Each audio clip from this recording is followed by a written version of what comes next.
Bonjour à toutes et à tous qui nous suivez sur Météor TV.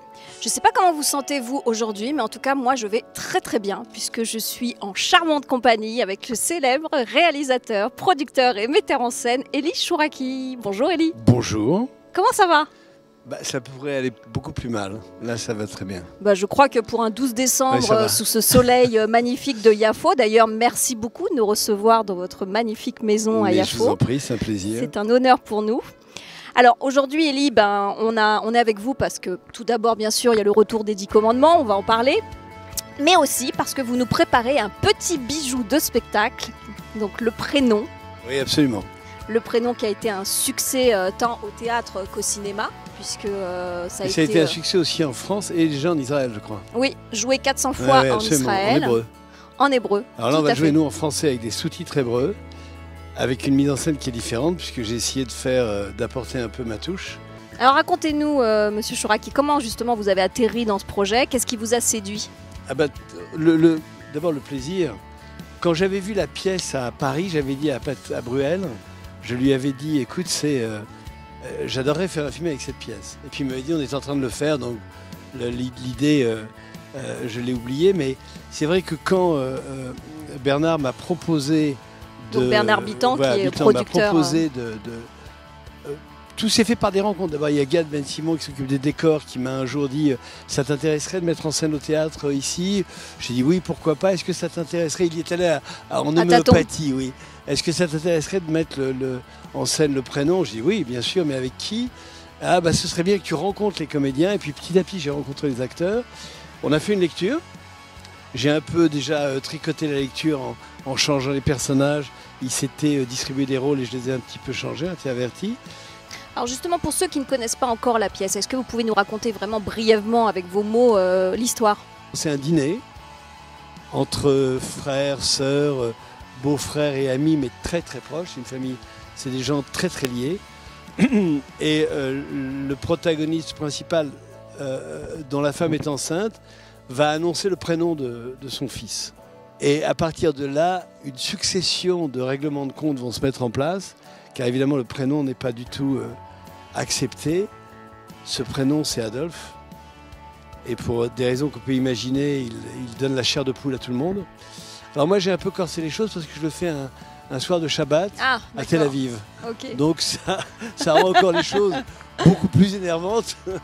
Et donc c'est à la fois une comédie, on rit beaucoup, mais ce que j'ai aimé aussi, c'est essayer de travailler sur la puissance des rapports entre les gens. Quelle est selon vous justement la morale finalement de cette pièce? Est-ce que c'est qu'il faut sortir de ses préjugés? Est-ce qu'il faut... Non, pas du tout. Il faut tout prendre au sérieux, mais pas trop sérieusement. D'accord. Je crois que c'est la meilleure phrase qu'on puisse dire. C'est-à-dire qu'il y a des sujets qui sont sérieux, évidemment, et il faut les prendre avec gravité.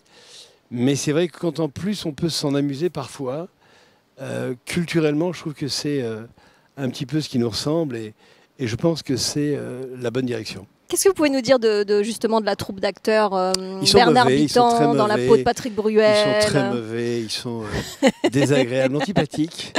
Ils ont aucune On va les voir de toute qualité. façon. On va le voir par nous-mêmes sur scène. Non. J'adore travailler avec les troupes. Les grandes troupes, les petites troupes. Et j'adore ce phénomène qui fait que soudain on est très dépendants les uns des autres pour des bonnes raisons. Et où chacun donne le meilleur de lui-même. Et c'est vrai qu'avec ce groupe de 5, je trouve... Donc Bernard Bitan, Cécile Benz, Marco... Richard. Et Déborah. Absolument, et Déborah. Et avec eux, je me sens en famille, mais dans le bon sens du terme, c'est-à-dire dans une famille de plaisir, d'intelligence. Voilà, c'est vraiment un travail qu'on fait maintenant depuis plusieurs semaines et qui est un travail qui... Vous savez, quand on fait quelque chose, il faut que ça vous apporte. Et ce travail m'apporte beaucoup. Parlez-nous alors du retour des 10 commandements. Qu'est-ce qui vous a motivé, 15 ans après, à relancer cette grande comédie musicale? Comme pour le prénom, le plaisir. C'est-à-dire l'envie de continuer cette aventure qui a été un des moments clés, un des moments forts de mon existence d'artiste.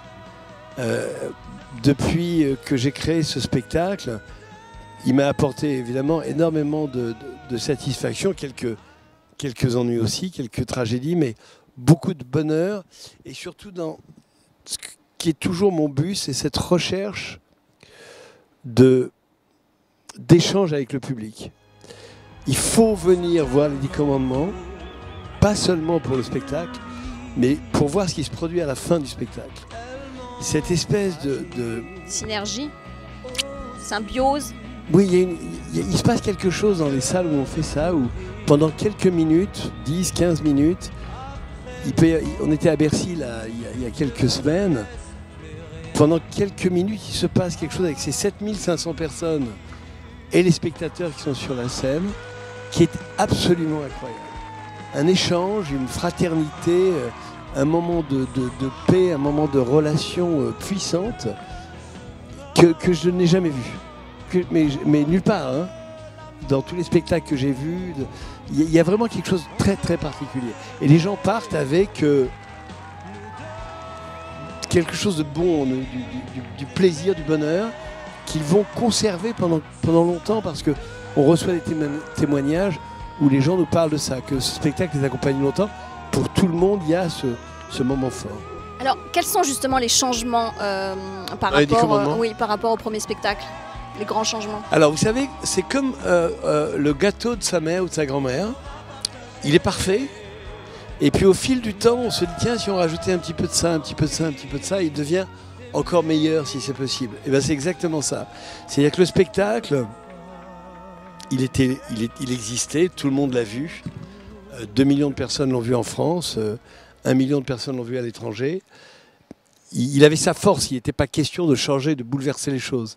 En revanche, j'ai fait avec Kamel Ouali toutes les choses que j'avais eu envie de faire pendant des années que je n'avais pas pu faire parce que le spectacle était en représentation. Donc je n'avais pas le temps de répéter à nouveau.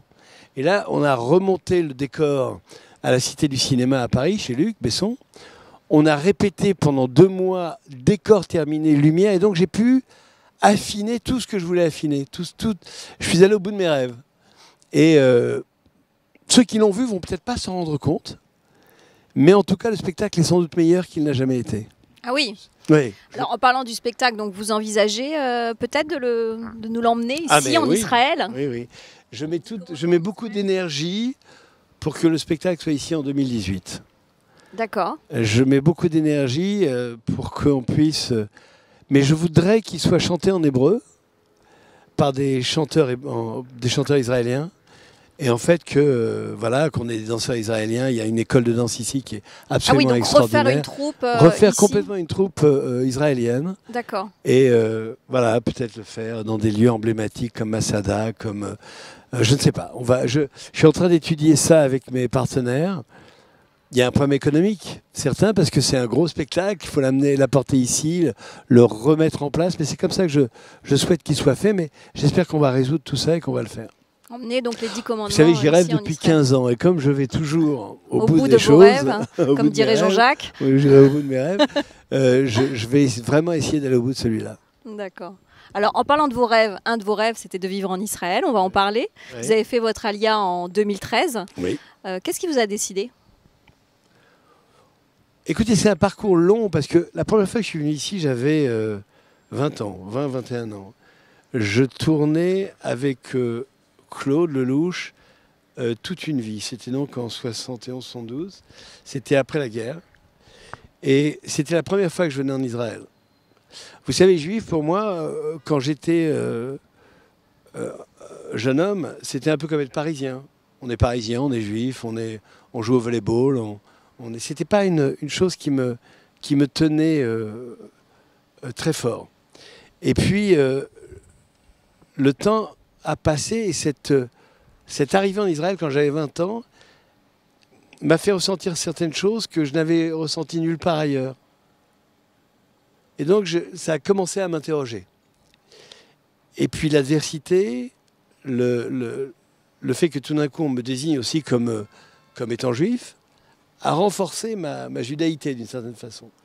Et j'ai commencé à m'intéresser, même dans mon travail, vous le savez, à ce qu'est être juif, à ce qu'est être même israélien, puisque j'ai fait au Jérusalem, le film au Jérusalem, où j'explique je montre l'histoire du partage de la Palestine en deux États. Et j'ai voulu... les choses se faisaient comme ça, c'était comme une machine qui était en marche et qui devait m'amener jusqu'à ce moment où j'ai décidé de faire la Une Lia. graine qui bourgeonne. Et Alors, qui, souvent on me dit, mais c'est à cause des problèmes en France. Je dis non, non, moi je suis aussi très français. Hein. Je suis franco-israélien et je me sens français à 1000% et israélien à 1000%. Mais et il n'est pas question pour moi de dénigrer la France. C'est un pays que j'aime, qui m'a apporté 1000 satisfactions extraordinaires. Pour lequel je lutterais s'il fallait lutter, comme je le ferais pour Israël. Mais c'est vrai que mon chemin m'a amené ici, voilà. Et puis vous savez, j'ai plus 14 ans, j'arrive à un moment de ma vie où j'aspire à quelque chose de paisible, et j'ai toujours été... la Méditerranée et les oliviers m'ont toujours calmé, et m'ont toujours apporté beaucoup de bonheur. Donc voilà, il y avait une évidence à ce que je vienne ici en Israël. À Yafo, donc vous êtes installé à Yafo. Qu'est-ce qui vous plaît dans cette ville? La multiculture, le multireligieux qui se vit à peu près paisiblement. Et c'est ma culture. Moi, vous savez, mes parents sont nés en Algérie. Moi, je suis né en France, mais mes parents en Algérie. J'ai toujours été élevé dans un climat judéo-arabe, disons. Vous savez, vous savez bien, les Juifs d'Algérie revenaient avec le you-you, le henné, avec toutes ces traditions qui sont des traditions méditerranéennes fortes. Donc moi, j'ai toujours été élevé là-dedans. Et quand j'ai commencé à chercher où m'installer à Tel Aviv, j'adore Tel Aviv, hein, mais je me suis dit, voilà, ce qui me correspond le mieux, c'est Yafo. C'est vraiment là où je me sens chez moi. Ouais. Alors, est-ce que vous parlez hébreu, M. Chouaki? Pas du tout, pas du tout. Non, il faut que je m'y mette. non, pas du tout. Non, je vais être très honnête, non. Non, d'abord, j'ai toujours eu un problème avec les langues. Pour apprendre l'anglais, il a vraiment fallu que je travaille en anglais, que je fasse des films en anglais pour que vraiment je m'y mette et que je réussisse finalement à parler anglais. Mais je vais y arriver. Une petite phrase là, non Mais je sais pas. Pas du tout. Si, Shalom, Ken Lo, vous n'allez pas me faire dire des choses aussi banales. Mais c'est une belle langue et vous savez, j'ai beaucoup d'amis qui me disent de l'apprendre non pas pour communiquer avec les autres en hébreu, mais aussi pour comprendre les textes et pour peut-être m'approcher plus de choses qui, hors de cette langue, sont peut-être incompréhensibles. Qu'est-ce qu'on peut vous souhaiter pour 2017? Pareil, que ça continue. Que ça continue. Ouais. Non, que... Vous savez, je me souhaite à ce que je souhaite aux autres, à tout le monde, c'est qu'on vive en paix, qu'il n'y ait pas trop de tragédies autour de nous et que, voilà, que le soleil se lève chaque matin. Et en 2017, on reviendra avec Elie Chouraki qui aura fait l'Ulpan et qui nous parlera en hébreu. Merci à tous et à toutes de nous avoir suivis sur Météor TV. Au revoir.